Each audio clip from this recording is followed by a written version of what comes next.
ورحمة الله وبركاته.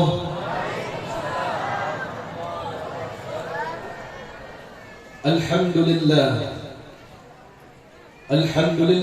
الحي القيوم الذي أرسل إلينا عبده النبي المصطفى سيد المعصوم بأنوار الحياة الطيبة التي يرتقى بها شريف المرتبة.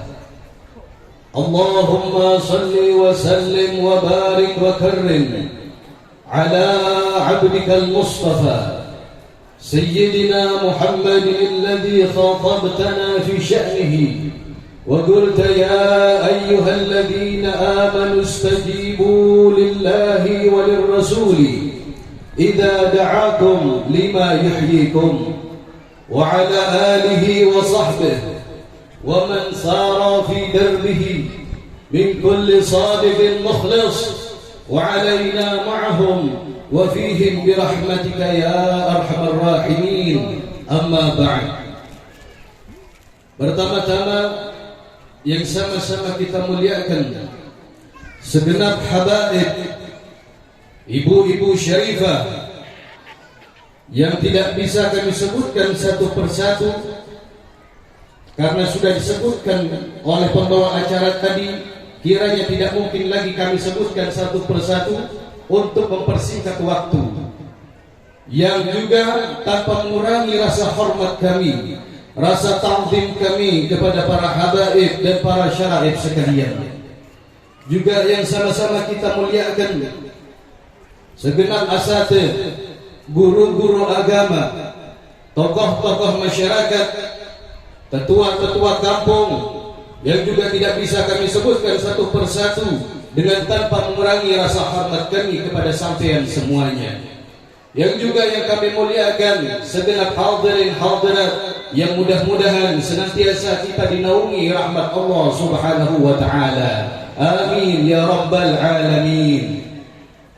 Hadirin hadirat yang dirahmati Allah, alhamdulillah, puji syukur kehadirat Allah Subhanahu wa taala yang telah menggerakkan langkah-langkah kaki kita, yang telah menggerakkan hati-hati kita untuk mau berkumpul di tempat ini.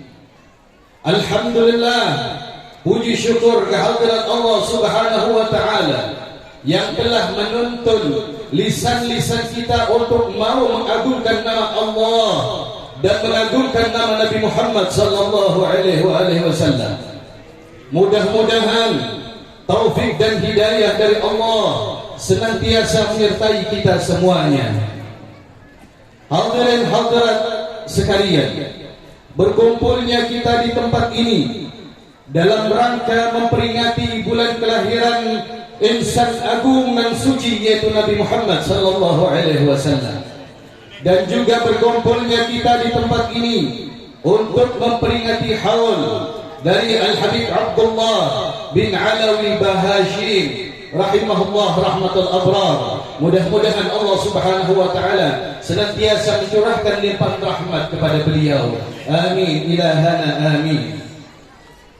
Allah Subhanahu wa taala di dalam Al-Quran berfirman, qul bifadlillahi wa birahmatihi fabidzalika falyafrahu huwa khairum mimma yajma'un. Katakanlah hai Muhammad, kata Allah, dengan karunia Allah dan rahmat darinya hendaknya mereka bergembira dengan itu semua. Itu lebih baik dari apa-apa yang mereka kumpulkan. Berkumpulnya kita di tempat ini untuk memperingati Maulid Nabi Muhammad sallallahu alaihi wasallam ini adalah merupakan bentuk rasa syukur kita karena telah Allah kirimkan kepada kita Nabi yang paling sempurna yaitu Nabi Muhammad, untuk menunjukkan rasa bahagia kita karena telah Allah berikan hadiah yang begitu sempurna di tengah-tengah kita yaitu Nabi Muhammad sallallahu alaihi wasallam. Dan ini berdasarkan dari perintah Allah, sebagaimana di dalam ayat yang tadi Allah memerintahkan untuk kita semuanya untuk bergembira atas karunia dan rahmat dari Allah Subhanahu wa taala. mengenai hal ini. Ibnu Abbas radhiyallahu anhu menjelaskan bahwa yang dimaksud dengan karunia dari Allah adalah berupa keilmuan. Dan adapun rahmat yang dimaksudkan di dalam firman Allah tadi adalah Nabi Muhammad sallallahu alaihi wasallam. Sesuai dengan firman Allah di dalam Al-Qur'an, "Wa ma arsalnaka illa rahmatan lil alamin." Dan tidaklah kami utus engkau wahai Muhammad melainkan sebagai rahmat untuk seluruh alam semesta. Huwa ainur rahmat. Nabi Muhammad adalah rahmat yang telah diutuskan kepada kita semuanya. Sebagaimana di dalam sabdanya juga Nabi Muhammad sallallahu alaihi wasallam mengatakan, "Innama ana rahmatun muhdah." Sesungguhnya aku, kata Nabi Muhammad, adalah rahmat yang dihadiahkan Allah. Dihadiahkan untuk siapa? Dihadiahkan untuk kita sebagai umatnya. Alangkah berbahagianya orang yang beriman, yang mana di dalam hatinya terdapat kecintaan kepada Nabi Muhammad. Alangkah beruntungnya mereka yang merasa bahagia tatkala Nabi Muhammad dilahirkan. Kenapa? Jika seorang yang kafir seperti Abu Lahab, sebagaimana di dalam sebuah riwayat diceritakan bahwa Abu Lahab mendapatkan sedikit keringanan adab dari Allah di setiap hari Senin karena sebab gembiranya ketika Rasul sallallahu alaihi wasallam dilahirkan. Sehingganya di dalam sebuah syair dikatakan, "Idza kana hadza kafiran jaa dhammuhu bitabbat yadahu fil jahim mukhallada." Ata fi yaum al-ithnain daiman yukhaffafu anhu lis-sururi bi Ahmada. Dalam syair itu menjelaskan bahwa jika orang kafir yang tercela ini saja yang sudah jelas azabnya, dia sudah jelas disiksa di dalam api neraka kekal abadi, akan tetapi di setiap hari Senin mendapatkan sedikit keringanan azab dari Allah lisururi bi Ahmada, karena sebab gembira dengan adanya Ahmad. Famadhannu bil 'abdi alladhi tula 'umrihi bi Ahmada masruran wa mata muwahhida. Maka bagaimana kiranya dengan seorang hamba yang sepanjang usianya, yang sepanjang umurnya selalu gembira akan hadirnya Nabi Muhammad sallallahu alaihi wasallam, dan dia mati dalam keadaan bertauhid, mati di dalam keadaan memegang agama Islam. Tentunya lebih banyak lagi kebaikan yang akan diberikan Allah kepada setiap orang yang beriman, yang ia gembira akan lahirnya Nabi Muhammad sallallahu alaihi wasallam. Dah berkumpulnya kita di tempat ini untuk memperingati Maulid Nabi Muhammad tiada lain, tiada bukan adalah karena ungkapan rasa gembira kita, ungkapan rasa syukur kita kepada Allah. Kita berterima kasih karena telah diutuskan kepada kita Nabi Muhammad sallallahu alaihi wasallam. Allahumma salli ala sayyidina Muhammad. Hadirin hadirat rahimakumullah. Al-Imam Al-Habib Ali bin Muhammad bin Husain Al-Habsyi, pengarang Maulid Simtud Durar, beliau di dalam sebuah syairnya mengatakan, "Mashi kama majma'il maulid yujallil qurub, dha waqt taubatak yal 'asi idza batatu." Beliau mengatakan bahwa tidak ada perkumpulan yang dapat mengangkat kesulitan sebagaimana perkumpulan Maulid Nabi Muhammad sallallahu alaihi wasallam. Dawaqat taubatak yal 'asi idza batatu. Ini adalah waktu taubatmu wahai pelaku maksiat jika engkau ingin bertaubat kepada Allah. Bagi kita yang memiliki keinginan untuk bertaubat dari segala perbuatan dosa, inilah saatnya, kata Al-Habib Ali Habsyi, dengan berkah Maulid dari Nabi Muhammad sallallahu alaihi wasallam, yang ingin bertobat mudah-mudahan taubatnya diterima oleh Allah Subhanahu wa taala. Kemudian beliau melanjutkan, "Dza waqt aubatak ya syarid idza batau." Ini adalah waktu kembalimu wahai yang kabur dari rahmat Allah jika kamu ingin kembali kepadanya. "Dza jama' la syakka tughfar bih jami'ud dhunub." Karena kata beliau, perkumpulan semacam ini tidak diragukan lagi bahwa segala dosa akan diampuni oleh Allah Allah Subhanahu wa taala. Dosa-dosa kita akan diampuni oleh Allah Subhanahu wa taala. Semoga tidaklah kita beranjak dari tempat ini melainkan dosa-dosa kita diampuni oleh Allah. Hajat-hajat kita dikabulkan oleh Allah Subhanahu wa taala. Semua yang sakit di antara kita ataupun orang-orang yang kita cintai diangkat oleh Allah semua penyakitnya. Amin ya rabbal alamin. Hadirin hadirat rahimakumullah. Mencintai Nabi Muhammad adalah merupakan sikap yang wajib untuk kita miliki. Cinta kepada Nabi Muhammad adalah tanda keimanan seseorang, dan sebaliknya ketidakcintaan seseorang kepada Nabi Muhammad itu bisa menyebabkan kekufuran yang akan mengantarkannya kepada ancaman siksa Allah yang amat pedih. Kita wajib mencintai Nabi Muhammad melebihi cinta kita kepada orang tua dan anak-anak kita. Kita wajib mencintai Nabi Muhammad sallallahu alaihi wasallam melebihi dari cinta kita kepada keluarga kita, kepada harta kita, dan kepada seluruh umat manusia. Kita juga wajib mencintai Nabi Muhammad sallallahu alaihi wasallam melebihi dari cinta kita kepada diri kita sendiri. Di dalam sebuah hadis, baginda Nabi Muhammad sallallahu alaihi wasallam menyampaikan, la yu'minu ahadukum hatta akuna ahabba ilaih min waladihi wa walidihi wan nas ajma'in. Tidaklah sempurna keimanan salah seorang di antara kalian, kata Nabi, sehingga aku lebih ia cintai melebihi dari cintanya kepada anaknya, melebihi dari cintanya kepada orang tuanya, dan bahkan melebihi dari cintanya kepada seluruh umat manusia. Di dalam riwayat yang lain, Nabi Muhammad sallallahu alaihi wasallam juga menyampaikan, la yu'minu ahadukum hatta akuna ahabba ilaih min ahlihi wa malihi wan nas ajma'in. Tidaklah sempurna kecintaan salah seorang di antara kalian sehingga aku lebih ia cintai melebihi cintanya kepada keluarganya, hartanya, dan kepada seluruh umat manusia. Hadirin hadirat rahimakumullah. Apakah Nabi membutuhkan cinta dari kita? Dan apakah derajat Nabi yang agung dan mulia akan menjadi turun jika kita tidak mencintai beliau? Demi Allah, sungguh Nabi Muhammad sallallahu alaihi wasallam tidak pernah mengemis kepada umatnya untuk mencintai beliau.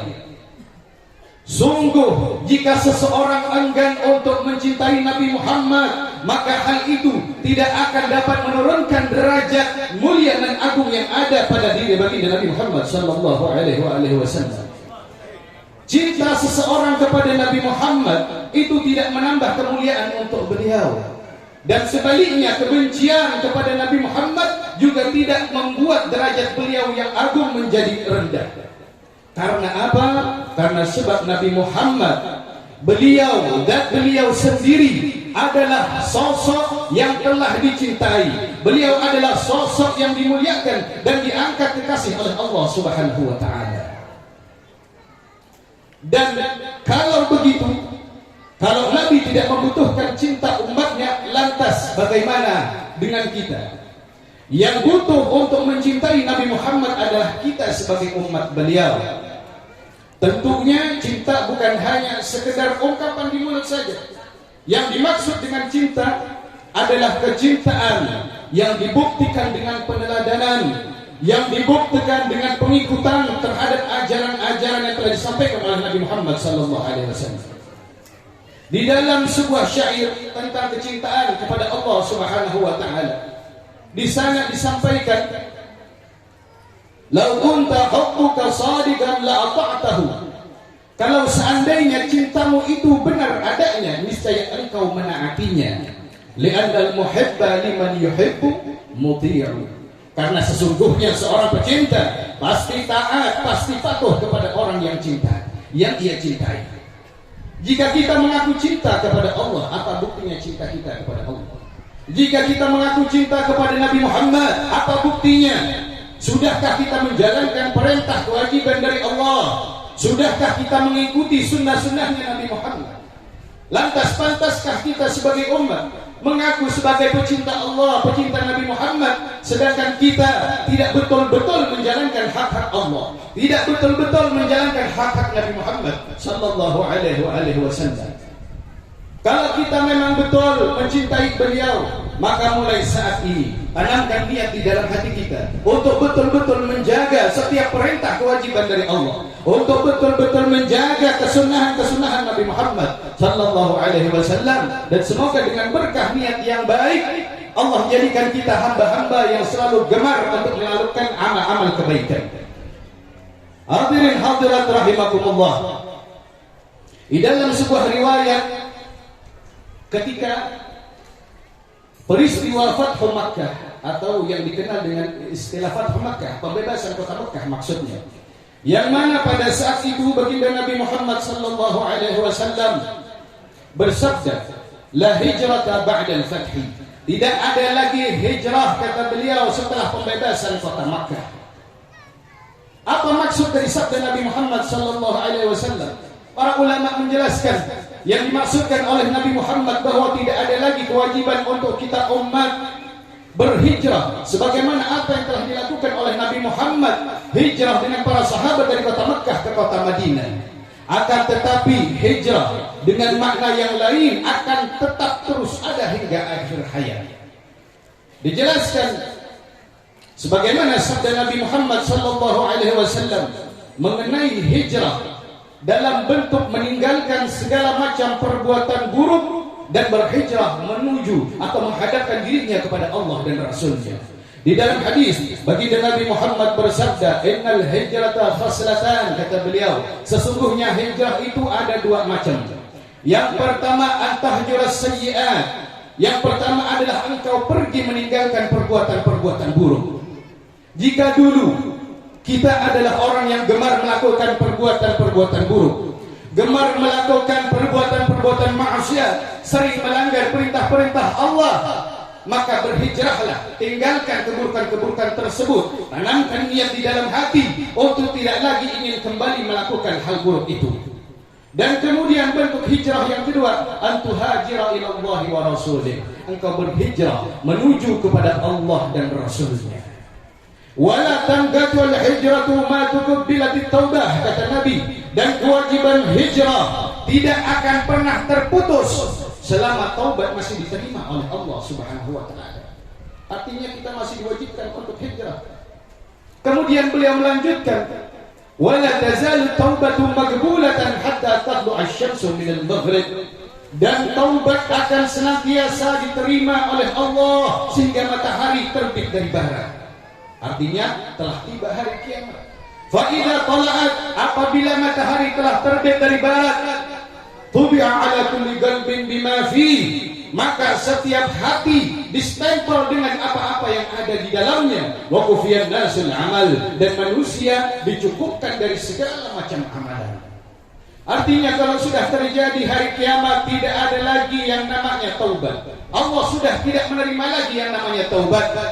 Apabila sudah terjadi hari kiamat, maka tidak ada lagi artinya sebuah amalan dari seorang hamba. Oleh karenanya bagi kita umat Nabi Muhammad sallallahu alaihi wasallam, jangan sekali-kali kita menunda keinginan untuk bertaubat. Jika ada di dalam hati kita terlintas keinginan untuk bertaubat atau ingin melakukan amal-amal kebaikan, maka segerakanlah.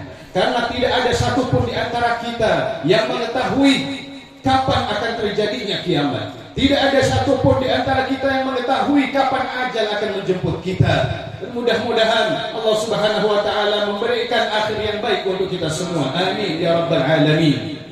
Hadirin hadirat rahimakumullah. Adapun mengenai bentuk hijrah yang pertama yang disebutkan oleh Rasulullah, yaitu pergi meninggalkan kebiasaan-kebiasaan buruk, pergi meninggalkan perbuatan-perbuatan maksiat.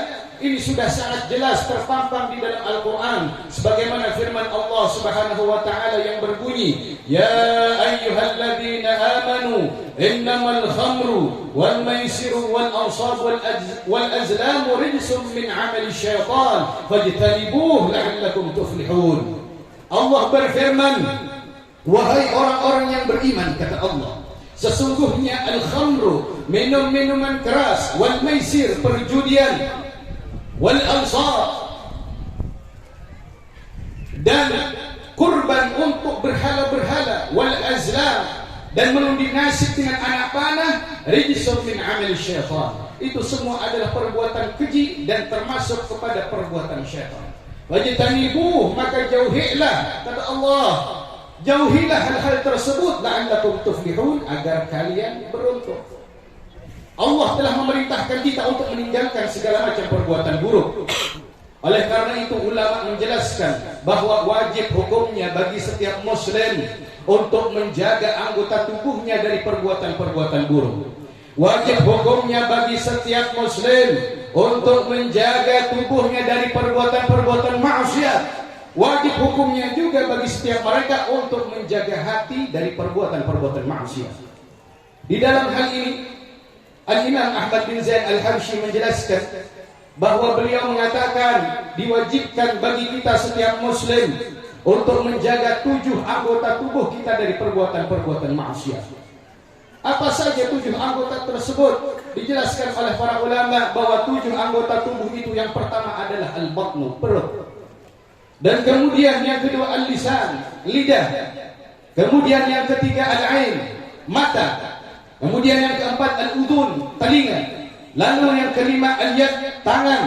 Yang keenam al-rijlu, kaki. Yang terakhir adalah kemaluan. Ini adalah 7 anggota tubuh yang wajib hukumnya untuk kita jaga dari perbuatan-perbuatan maksiat. Al-batnu, perut kita jaga. Jangan sampai perut kita kemasukan makanan-makanan yang haram. Makanan yang haram hukumnya untuk dimakan, atau makanan yang didapatkan dari hasil usaha yang haram.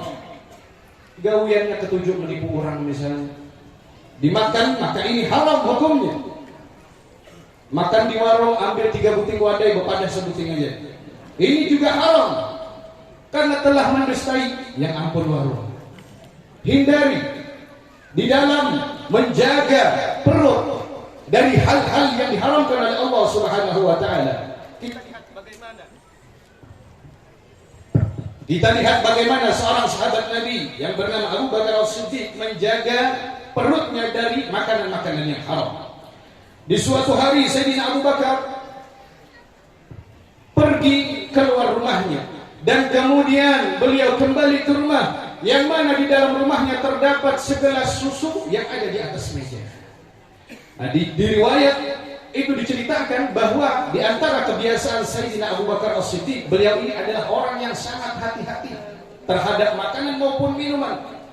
Beliau selalu ingin mencari tahu dari mana asal usul makanan ini. Apakah dihasilkan dari hasil yang haram atau yang halal. Singkat cerita, di hari itu, karena saking hausnya Sayyidina Abu Bakar As-Siddiq, beliau melihat segala susu, lalu beliau pun langsung meminumnya tanpa bertanya terlebih dahulu dari mana asal usul susu tersebut. Dan setelah melihat kejadian itu, seorang pembantu beliau berkata kepada Sayyidina Abu Bakar, dia bertanya, wahai tuanku, bukankah setiap engkau sebelum makan atau meminum sesuatu, pastinya engkau menanyakan dari mana asal usul makanan tersebut? Dan kenapa kali ini, kata beliau, engkau tidak menanyakan sama sekali, akan tetapi langsung meminumnya? Lalu kemudian Sayyidina Abu Bakar As-Siddiq radhiyallahu anhu tanya kepada ini pembantu, memangnya dari mana asal ini susu? Dijawab oleh pembantu tadi.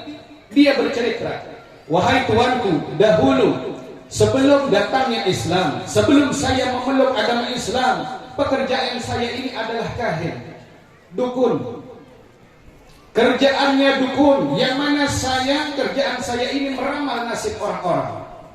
Dan kemudian di suatu hari datang satu orang minta ramalkan nasibnya kepada saya. Lalu saya ramalkan, namun dia tidak memiliki uang untuk membayar upah hasil ramalan tadi. Dan singkat cerita, akhirnya orang ini berhutang dengan pembantu Sayyidina Abu Bakar As-Siddiq. Lalu hari ini, kata dia, saya bertemu dengan orang dulu yang dulu pernah saya ramalkan nasibnya. Lalu kemudian dia memberikan segelas susu tadi sebagai upah yang dulu belum sempat ia bayar. Artinya segala susu tadi upah dari hasil meramal dukun, pembantu Sayyidina Abu Bakar As-Siddiq. Dan akhirnya mendengar penjelasan dari pembantu beliau, Sayyidina Abu Bakar langsung memuntahkan semua susu yang tadinya sudah masuk ke dalam perut beliau. Dan bahkan dalam riwayat diceritakan Sayyidina Abu Bakar sampai pingsan demi untuk mengeluarkan susu yang sudah terlanjur masuk ke dalam perut beliau.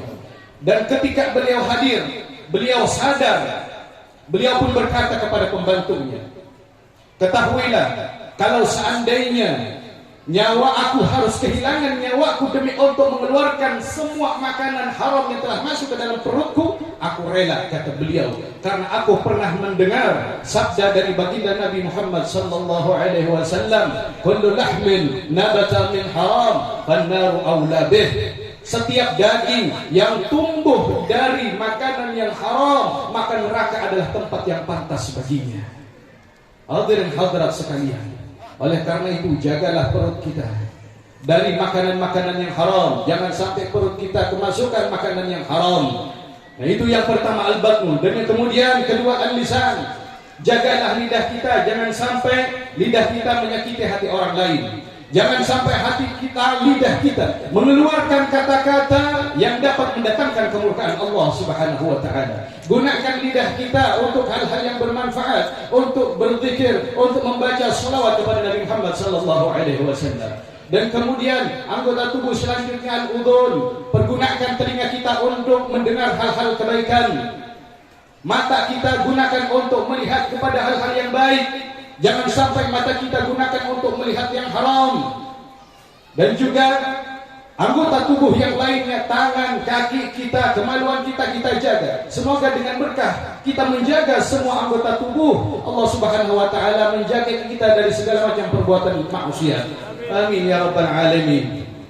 Nah, jika seseorang memiliki cinta kepada Nabi Muhammad, yang mana cintanya ia buktikan dengan peneladanan kepada beliau, maka ia akan meninggalkan segala macam bentuk-bentuk keburukan.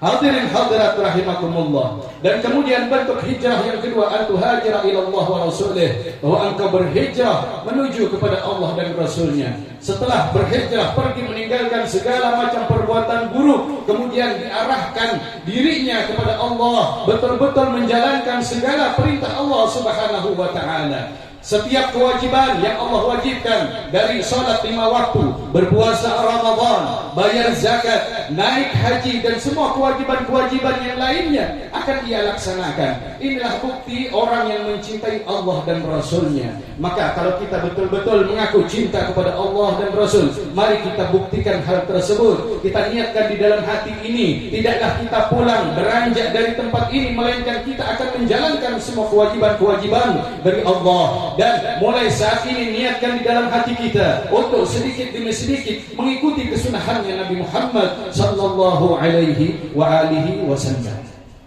Hadirin hadirat rahimakumullah. Tidak lupa pula, di tempat ini kita merayakan peringatan haul dari Al-Habib Abdullah bin Alawi Bahashir. Sedikit kita ingin berbicara tentang hal yang berkaitan dengan haul. Haul dari segi bahasa itu artinya adalah sebuah putaran waktu selama 1 tahun lamanya. Artinya misalnya dari tanggal 1 Januari tahun 2023 ke 1 Januari 2024 itu 1 haul. Putaran waktu 1 tahun. Nah, sedangkan di kalangan kita istilah haul itu lebih dikenal dengan peringatan, memperingati wafatnya, putaran waktu 1 tahun dari wafatnya seseorang. Itu haul, sebagaimana kita di tempat ini. Nah, adakah dasarnya peringatan haul semacam ini? Dalam sebuah riwayat dikatakan bahwa baginda Nabi Muhammad sallallahu alaihi wasallam di setiap tahunnya beliau selalu berziarah ke pemakaman Uhud, yang mana di sana adalah tempat pemakaman para sahabat yang gugur di medan Uhud. Dan beliau di sana mengucapkan salamun alaikum bima sabartum fa ni'ma 'uqbad dar. Dan ini adalah merupakan nas bahwa setiap tahunnya Rasul sallallahu alaihi wasallam menziarahi para pejuang Uhud dan beliau mendoakan mereka. Dan kemudian di dalam riwayat yang lain juga dikatakan bahwa baginda Rasul sallallahu alaihi wasallam setiap berlalunya 1 tahun beliau menyembelihkan kambing yang beliau hadiahkan pahalanya untuk Sayyidah Khadijah istri beliau, yang daging-dagingnya dibagikan kepada keluarga dan para sahabat Sayyidah Khadijah radhiyallahu anha wa ardhah. Lalu kemudian kami teringat satu penjelasan dari seorang ulama besar, yaitu almarhum Al-Habib Salim bin Abdullah bin Umar Asy-Syatiri. Beliau mengatakan bahwa fi idamatil ahwal lil ulama was sulaha yu'tabar amalun salih. Beliau mengatakan di dalam penyelenggaraan haul bagi para ulama maupun orang-orang saleh ini dianggap sebagai perbuatan yang baik, kata beliau. Dan ini mempunyai dasar di dalam agama. Beliau menyampaikan riwayat dari seorang ulama besar yang bernama Ibnu Rahawayh. Ini Ibnu Rahawayh, sebelumnya kita ingin menjelaskan dulu siapa ini Ibnu Rahawayh. Ibnu Rahawayh, nama beliau adalah Ishaq bin Ibrahim. Dan gelar beliau lebih masyhurnya dengan sebutan Ibnu Rahawayh. Beliau ini adalah ulama besar yang mana di dalam dirinya terdapat berbagai macam keilmuan. Beliau menguasai berbagai macam disiplin ilmu, dan yang terkenal beliau kuasai adalah ilmu hadis dan bahkan ilmu fikih juga. Dikatakan bahwa Ibnu Rahawayh ini hafal lebih ratusan ribu hadis. Dikatakan oleh Imam Ahmad bin Hanbal tentang siapa ini Ibnu Rahawayh. Beliau mengatakan, "Idza haddatsaka Abu Ya'qub Amirul Mukminin fatamassak bih." Al-Imam Ahmad bin Hanbal mengatakan apabila Abu Ya'qub, yang dimaksudkan Abu Ya'qub di sini adalah Ibnu Rahawayh ini, apabila Abu Ya'qub Amirul Mukminin atau Ibnu Rahawayh ini menceritakan satu riwayat kepadamu, fatamassak bih, maka berpegang teguhlah engkau kepadanya. Apabila beliau meriwayatkan satu riwayat hadis kepadamu, maka berpegang teguhlah kepadanya, kata Imam Ahmad bin Hanbal. Karena beliau mengetahui bagaimana keluasan ilmu Ibnu Rahawayh ini. Dan bahkan dikatakan juga pernah suatu hari Ibnu Rahawayh mendiktakan sebanyak 11.000 hadis dari hafalan beliau. 11.000 hadis didiktakan atau diimlakkan di hadapan murid-muridnya melalui hafalan beliau. Beliau membacakan hadis sebanyak 11.000, bukan 11 lah, 11.000. Beliau bacakan di hadapan murid-muridnya, dan muridnya menulis. Beliau mengimlakkan kalimat hadis, muridnya menulis. Dan kemudian setelah selesai semua murid menulis 11.000 hadis tadi, diminta lagi untuk dibaca ulang 11.000 hadis tadi. Lalu kemudian mereka mengatakan, sungguh setelah Ibnu Rahawayh mengulang kembali bacaan hadis yang tadi diimlakkan oleh beliau, tidak ada satupun huruf yang lebih ataupun kurang dari bacaannya. Bisa kita bayangkan bagaimana kekuatan hafalan dari Ibnu Rahawayh ini. Ulama besar, beliau bergelar Amirul Mukminin. Beliau mencapai derajat Amirul Mukminin di bidang ilmu hadis. Derajat Amirul Mukminin ini adalah derajat tertinggi bagi para ulama ahli hadis. Nah, di sini Al-Habib Salim bin Abdullah bin Umar Asy-Syatiri menyampaikan riwayat dari Ibnu Rahawayh. Beliau mengatakan bahwa Sayyidina Abu Bakar As-Siddiq mengumpulkan para sahabat Nabi radhiyallahu anhum ajma'in ketika setelah berlalunya 1 tahun dari wafatnya baginda Rasul sallallahu alaihi wasallam. Dan kemudian di sana mereka membaca beberapa surah di dalam Al-Qur'an, di antaranya surah Al-Baqarah, surah Al-Imran, surah Ghafir, dan juga surah Al-Fatihah. Lalu mereka hadiahkan pahalanya untuk baginda Nabi Muhammad sallallahu alaihi wasallam. Yang mana kegiatan tersebut dihadiri oleh para pembesar sahabat sebagaimana yang terkenal Sayyidina Uthman, Sayyidina Umar bin Khattab, dan Sayyidina Ali bin Abi Thalib, dan para sahabat yang lainnya. Dan dalam riwayat yang lain juga kata beliau bahwa Sayyidina Imam Ali bin Abi Thalib juga memperingati haulnya Nabi Muhammad setiap tahun di Kufah.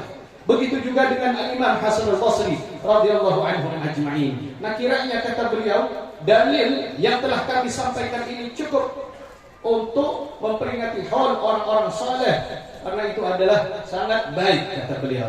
Mudah-mudahan dengan keberkahan kita hadir di tempat ini memperingati Maulid Nabi Muhammad sallallahu alaihi wasallam, juga sekalian memperingati haulnya Al-Habib Ali bin Al-Habib Abdullah bin Alawi Bahashim. Mudah-mudahan Allah Subhanahu wa taala senantiasa memberikan keberkahan kepada kita, senantiasa mencurahkan limpahan rahmat kepada kita, Dan mudah-mudahan Allah Subhanahu wa taala mengabulkan segala hajat-hajat kita. Dikumpulkan kita bersama baginda Nabi Muhammad sallallahu alaihi wasallam mendapatkan syafaat beliau. Amin ya rabbal alamin. Allahumma ij'al jam'ana hadha jam'an marhuma wa tafarraqana min ba'dihi tafarruqan ma'suma wa la taj'al Allahumma fina wa la minna wa la min ummati sayyidina Muhammadin sallallahu alaihi wa alihi wasallam syaqiyan wa la mahruma. Wa sallallahu ala sayyidina Muhammadin wa ala alihi wa sahbihi wasallam. Walhamdulillahi rabbil alamin wal 'afwu minkum. Thumma assalamu alaikum warahmatullahi wabarakatuh.